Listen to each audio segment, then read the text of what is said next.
చెప్తూ ఉంటాను, ఒక మనిషి ఏదైనా జీవితంలో సాధించాలంటే 5 బలాలు కావాలి. గుర్తుపెట్టుకోండి, ఈ 5 బలాలు ఉంటే ఆ మనిషి దేనైనా సాధించగలడు. దాంట్లో మొట్టమొదటి బలం దేహబలం. నాకు నా దేహం బాగా సహకరించాలి, నాకు ఆరోగ్యం నాకు పూర్తిగా సహకరించాలి, నా శరీరం బాగుంటేనే నేను ఏదైనా సాధించగలను. అందుకే శరీరమాద్యం ఖలు ధర్మ సాధనం. దేహం బాగుంటే నాకు మొట్టమొదటి బలం ఉన్నట్టు. రెండో బలం బాగా గమనించి, వాక్ బలం. నేను మాట్లాడే మాట వెనక ఒక పట్టు ఉండాలి, ఒక నిబద్ధత ఉండాలి, ప్రామాణికత ఉండాలి, అధికారికత ఉండాలి, శాస్త్రీయమైన కోణం ఉండాలి, అది విచక్షణతో కూడుకుని ఉండాలి, వివేకవంతమై ఉండాలి, సంస్కారం దానికి తోడవ్వాలి. ఇవి ఏవీ లేకుండా లొడలొడా పడబడా అని మాట్లాడాను అనుకోండి, దానికి ఆ word cannot carry the power behind. మాట ఒక శక్తిని మీ దగ్గరికి తీసుకొస్తుంది. మాట అందరం మాట్లాడతాం, కానీ కొన్ని మాటలు మనల్ని ప్రభావితం చేస్తాయి. ఎందుకనంటే the word carries the power behind. ఆ శబ్దము ఒక శక్తిని తీసుకొస్తుంది మీ దగ్గరికి. ఆ శక్తితో ఆ శబ్దం మనలో ప్రకాశిస్తూ ఉంటుంది. ఆ శబ్దాన్ని మనం వింటాం, ప్రభావితమవుతాం, అబ్బా ఇది ఎలా చాలా బాగుందే అని అనిపిస్తూ ఉంటుంది. కాబట్టి వాక్కు బలం ఉండాలి మనిషికి, రెండో బలం. ఇక మూడో బలం చూడండి, అదేంటనంటే మనోబలము అంటాం. మనోబలం అని అంటే మన ఆలోచన, మన విచక్షణ, మన విచారణ, మన యొక్క అంతర్ముఖత పొంది మన మనస్సులో కలిగేటువంటి భావుకత, అవన్నీ ఒక సంస్కారవంతమై ఒక అద్భుతమైన శక్తినిస్తుంది మనస్సుకి, ఒక బలాన్ని ఇస్తుంది, ఒక ధైర్యాన్ని ఇస్తుంది. ఒక లోపల ఆ సంస్కారం ఉంటే వ్యక్తికి వాడు మాట్లాడే మాట వెనక ఒక స్పష్టత ఉంటుంది. అది తిట్టుగా వెళ్ళదు. మనం గట్టిగా చెప్పుకుంటామే కానీ తిట్టుగా చెప్పం. కొంతమంది మాట్లాడితే తిట్టుగా వినిపిస్తుంది. అదే మాటని ఇంకొక వ్యక్తి మాట్లాడితే అబ్బా ఇతను గట్టిగా చెప్పాడురా, ధైర్యంగా చెప్పాడురా అని అంటారు. పరిపూర్ణానందగా నా వయసు ఎంతండి? 44. నథింగ్. కానీ నేను ఎప్పుడు మాట్లాడుతున్నా ఒకటే అనుకుంటున్నాను, నేను మాట్లాడట్లేదు, I am the mouthpiece for my inner voice అనుకునే కూర్చుంటాను. ఎప్పుడు కూర్చున్నా అంటే నాలో నుండి వచ్చే ఆ వాక్యాలకి ఈ నోరనేది ఈ మైక్ లాగా పనిచేయాలే తప్ప నేనే మాట్లాడాను, నా వల్లే జరుగుతుంది, నేను ఇవన్నీ చేస్తున్నాననేటువంటి ఆ అహంకారము, ఆ ఈర్ష్య, ఆ ద్వేషం కొద్దిగా లోపల అజెండా కనుక వస్తే కలుషితమైపోతుంది. అప్పుడు మనం మంచి మాట్లాడుతున్న అవతల వాడికి వీడిది ఏదో ఉంది, లోపల ఏదో అజెండా ఉందని అనుకుంటారు.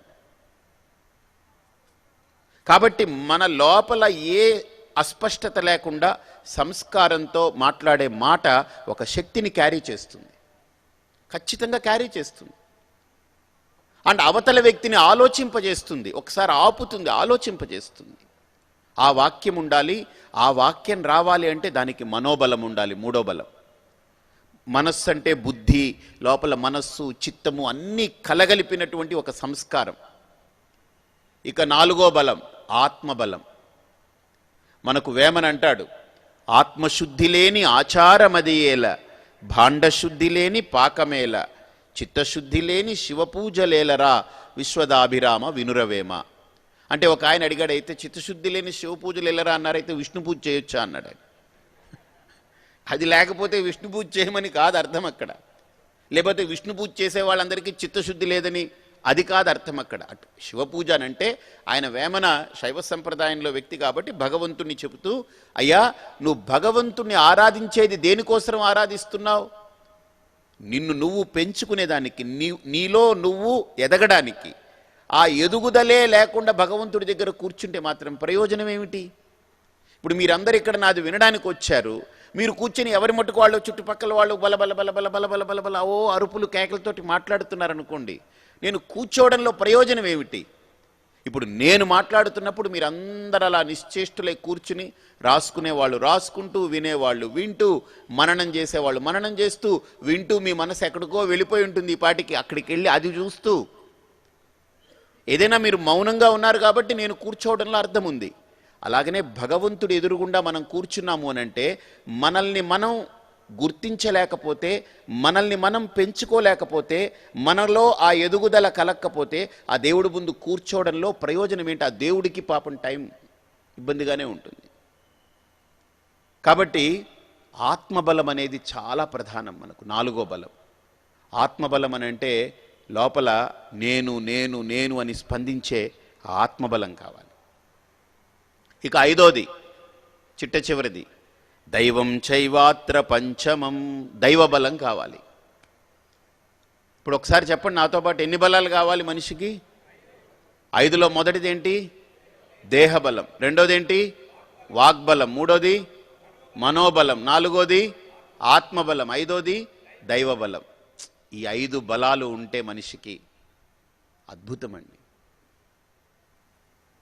ఈ 5 బలాలతో మనిషి ఈ ప్రపంచంలో ఒక్కటి గుర్తుపెట్టుకోండి,